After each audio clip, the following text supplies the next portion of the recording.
Hello and welcome to my hat hair, and it's somewhat fitting that I should be all kind of like this because, as you can tell from the title, I'm having a bit of Queen. I'm having a bit of a Queen.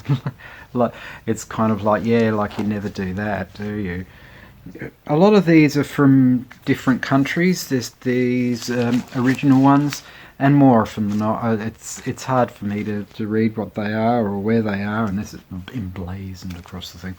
So I thought, well, I'll go with Queen's first EP with a bit of writing in the U. So we've got, this is the Australian pressing. It contains a good old-fashioned Loverboy. Well, old-fashioned and Loverboy. Well, I suppose you've got a bit of Casanova action happening there if you want to be old-fashioned and being a Loverboy and stuff like that. So yes, Casanova Queen. That sounds a bit like something by Billy Ocean, doesn't it? Casanova Queen. Yes, so it's Billy Ocean doing Queen or Queen doing an Ocean or something like that. That really made a lot of sense, didn't it? But that's their first EP. Funnily enough, I think it was their last, wasn't it? Their first EP was their last. I suppose the 12-inch singles could be, sometimes can be regarded as the EP. Next up is the top hit of, you got it, Bohemian Rhapsody. The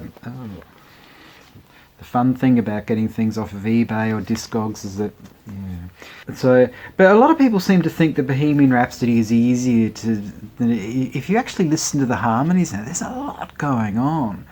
So if you listen to the harmony, that probably all sounds really flat and horrible, but no. I thought I'd give you a bit of harmony. Actually, it sounds more like harmony. Harmony. That's more apt, isn't it? So it's something to do more with pain than anything. Pain than pleasure.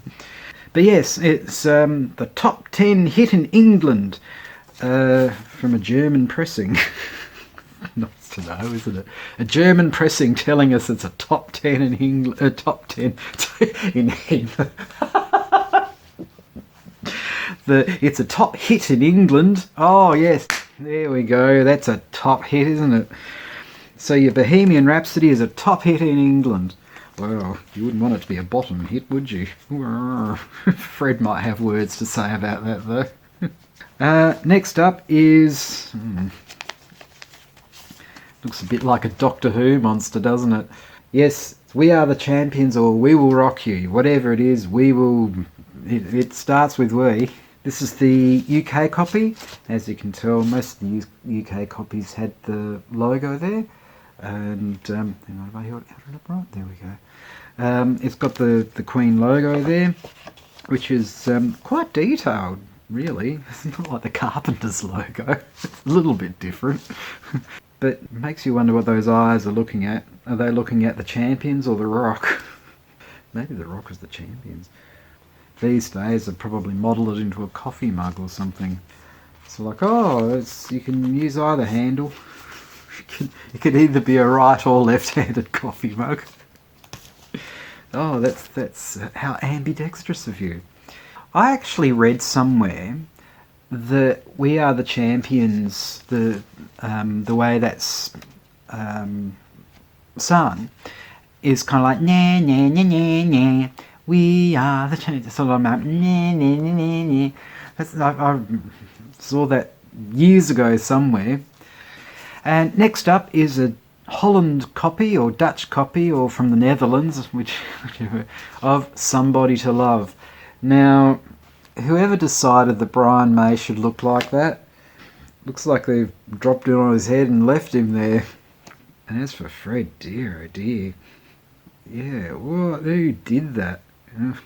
Looking like they're more playing ukuleles than guitars. Somebody. That's not the best. With Fred and John there, it looks like they've got the blow dryer going overtime. Want a bit of a blow there? Oh, actually, that's true. Sort of bit of blow with Fred could have meant a number of things. Now, I love the George Michael version of this. I think if ever there's a really good cover of a Queen song, that to me is it, as it is the original. I like Fred's piano on this. Sometimes I think he's a bit of an underrated pianist, to be honest. And there are certainly some songs that show that he's just got a really, really lovely style to his piano playing. And that certainly highlights it. From one horrible artistic cover to another horrible artistic cover, we've got this. And this is the UK copy, telling us to spread our wings with a sheer heart attack, whichever goes first. Mind you, I think I prefer the back cover a bit. I suppose maybe they're all trying to tell us they're having a heart attack. Well, maybe there's a bit of 3D action happening there. Maybe it's the reaction to the Somebody to Love picture sleeve, perhaps. Like, that's not them. And next up, we've got a bit of fat-bottom bicycle action happening. There's somewhere you can slot your CDs, hey?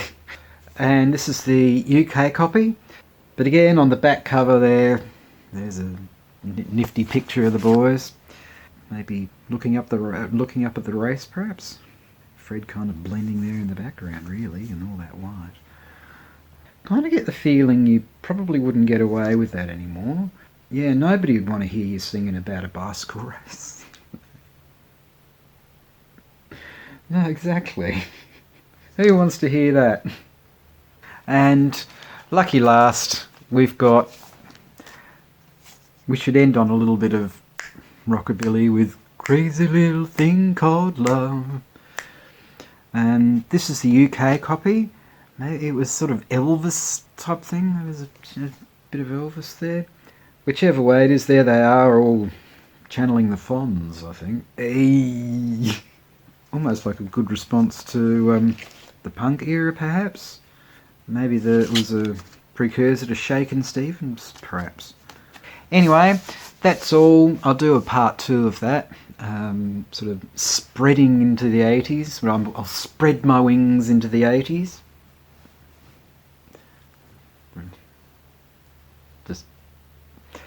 Anyway, thank you very much for watching. I do appreciate the people that have made it this far into this. If you have, thank you very much.